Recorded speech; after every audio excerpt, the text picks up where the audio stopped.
ఈరోజు మన ప్రియతమ ముఖ్యమంత్రి వైఎస్ఆర్ కాంగ్రెస్ పార్టీ అధ్యక్షులు మనందరి నమ్మకం మన రాజశేఖర రెడ్డి గారి ముద్దు బిడ్డ వైఎస్ జగన్మోహన్ రెడ్డి గారికి ఈ గుడివాడ నియోజకవర్గం అదేవిధంగా ఈ మచిలీపట్నం నియోజకవర్గ ప్రజల తరపున ఆయనకి స్వాగతం పలుకుతూ అదేవిధంగా ఈ సభా వేదిక మీద ఆశీనులైనటువంటి వైఎస్ఆర్ కాంగ్రెస్ పార్టీ కుటుంబ సభ్యులకి ఇక్కడ విచ్చేసినటువంటి మచిలీపట్నం పార్లమెంటు పరిధిలో ఉన్నటువంటి వైఎస్ఆర్ నాయకులకి కార్యకర్తలకి ప్రజలకి అందరికీ ముందుగా హృదయపూర్వక నమస్కారాలు. ఈ సిద్ధం సభ నిన్న జరగాల్సినటువంటి సభ ఒకరోజు వాయిదా పడిన ఇంత ఘనంగా జగన్మోహన్ రెడ్డి గారిని దీవించడానికి ఆశీర్వదించడానికి మీ అందరూ రావటం ఆనందంగా ఉంది. ఈ రాష్ట్రంలో 5 సంవత్సరాల నుంచి జగన్మోహన్ రెడ్డి గారి పరిపాలనలో స్కూల్కి వెళ్ళేటువంటి పిల్లల కాడి నుంచి వృద్ధాప్యం వచ్చినటువంటి అవ్వాతాతల వరకు వాళ్ళకి కావలసినటువంటి ప్రతి అవసరాన్ని తీర్చుతున్నటువంటి ప్రభుత్వం వైఎస్ జగన్మోహన్ రెడ్డి గారి ప్రభుత్వం.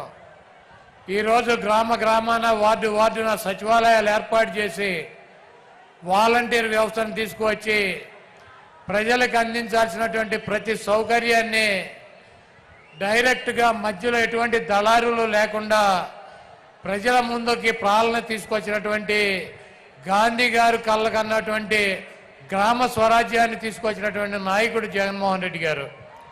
అదేవిధంగా స్కూలు పిల్లలకి వాళ్ళకు కావాల్సినటువంటి ఇంగ్లీష్ మీడియం విద్య, వాళ్ళకు కావాల్సినటువంటి బట్టలు, పుస్తకాలు, తిండి అన్నీ కూడా ఒక తండ్రి స్థానంలో చూసినటువంటి వ్యక్తి జగన్మోహన్ రెడ్డి గారు.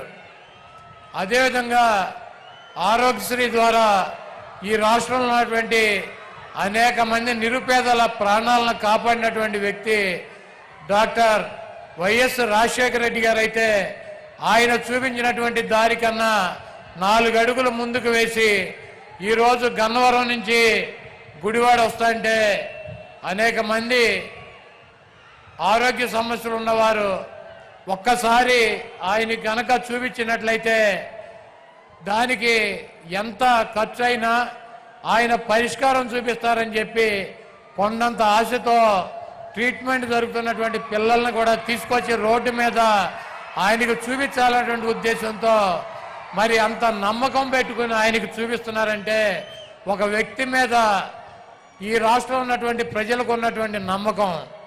అదేవిధంగా జగన్మోహన్ రెడ్డి గారిని ఎదుర్కోలేక చంద్రబాబు నాయుడు గారు ఒక కూటమి కట్టాడు, మాయ కూటమి. ఆయన వదిన పురంధరేశ్వరిని బీజేపీలో అధ్యక్షురాలను చేశాడు. అదేవిధంగా ఆయన దత్తపుత్రుడిని పవన్ కళ్యాణ్ పక్కన పెట్టుకున్నాడు, ఒక ఉత్తపుత్రుడిని పక్కన పెట్టుకున్నాడు. వీళ్ళందరినీ పెట్టుకుని కూడా సిద్ధం సభల ద్వారా జగన్మోహన్ రెడ్డి గారికి వస్తున్నటువంటి ప్రజాదరణని తట్టుకోలేక జగన్మోహన్ రెడ్డి గారిని రాజకీయంగా ఎదుర్కొనలేక చవటలాగా దద్దమ్మలాగా వెనక నుంచి జగన్మోహన్ రెడ్డి గారిని భౌతికంగా ఇక్కడి నుంచి తొలగించాలన్నటువంటి ఉద్దేశంతో మరి మొన్న అర్ధరాత్రి విజయవాడలో ఆయన మీద దాడి జరిగింది. ఆయన ఎప్పుడూ ఒకటి చెప్తూ ఉంటాడు, పైన ఉన్నటువంటి దేవుడు ఆశీస్సులు ఉన్నాయి, ఇక్కడ ఉన్నటువంటి ప్రజల ఆశీస్సులు ఉన్నాయని చెప్పి. అన్న మీకు తప్పకుండా ఆ దేవుడి ఆశీస్సులు ప్రజల ఆశీస్సులు ఉన్నాయి కాబట్టి మీకు ఒక అంగుళం పక్కకి జరగల, ఒక అంగుళం కిందకి జరగల. మీకు బలమైనటువంటి నుదుల మీద తగిలి అది ఆ దేవుడు మిమ్మల్ని కాపాడాడు. ఆ ప్రజల ఆశీస్సులతో మీరు రాబోయే రోజుల్లో తప్పకుండా ఇంకొక 50 రోజుల్లో ఈ రాష్ట్రానికి ముఖ్యమంత్రి అవుతారు. చంద్రబాబు కాదు కదా, వాడి బాబు ఖర్జూర నాయుడు వచ్చినా కూడా మీ ఎంట్రిక ముక్క కూడా పీకలేడు. మీ దమ్ము, మీ ధైర్యం, మీ ఉన్నటువంటి నిబద్ధత మేము దగ్గర నుంచి చూసినటువంటి వ్యక్తులం. మీది స్వచ్ఛమైనటువంటి చిరునవ్వు. మీరు చెప్పినటువంటి మాట తూచా తప్పకుండా నిలబడేటువంటి తత్వం మీది. ఒక ఓటు కోసం, ఒక పదవి కోసం ఒక్క చిన్న అబద్ధం కూడా మీతో చెప్పించలేనటువంటి పరిస్థితి 5 సంవత్సరాలుగా మేము మిమ్మల్ని దగ్గర నుంచి చూసాం. ఒక్క చిన్న అబద్ధం చెప్పండి అన్న అని చెప్పి బతిమాలలో కూడా ఒక చిన్న అబద్ధం కూడా చెప్పించలేము ఆయనతో.